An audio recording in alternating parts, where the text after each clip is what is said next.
大家好，我是武一张鹏，今天为大家分享由于受寒而导致的腰间盘突出。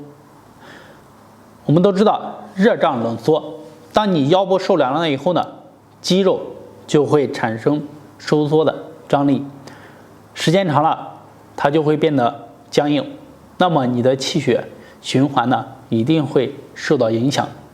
今天为大家分享的是平躺抬腿的动作，这个动作可以帮助你改善腰部肌肉的张力，从而放松你的肌肉。它也可以促进腰部的血液循环，达到驱寒，让你的肌肉呢变得有弹力，恢复气血循环。好，下面呢大家跟着我一起学习和练习。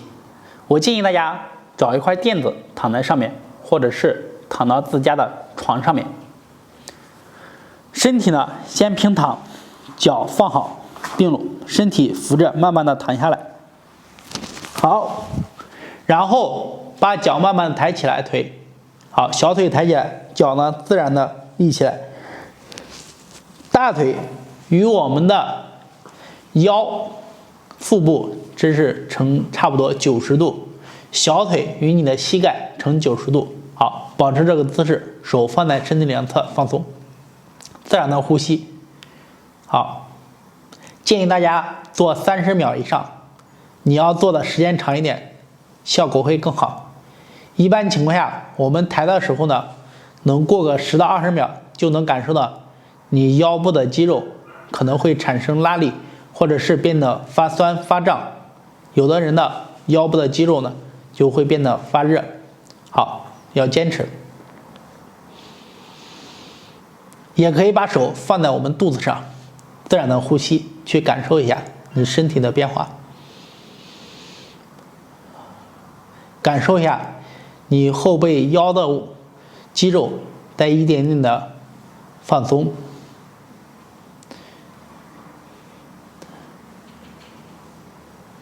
好，当你坚持不了了以后呢，就把脚慢慢的放下来。好，放下来休息一下，休息5到10秒，然后继续慢慢的抬起来练习。好，也是练习30秒以上，能停顿1分钟以上，效果会更好。好，当你坚持不了就放下来。每天呢做3次就可以。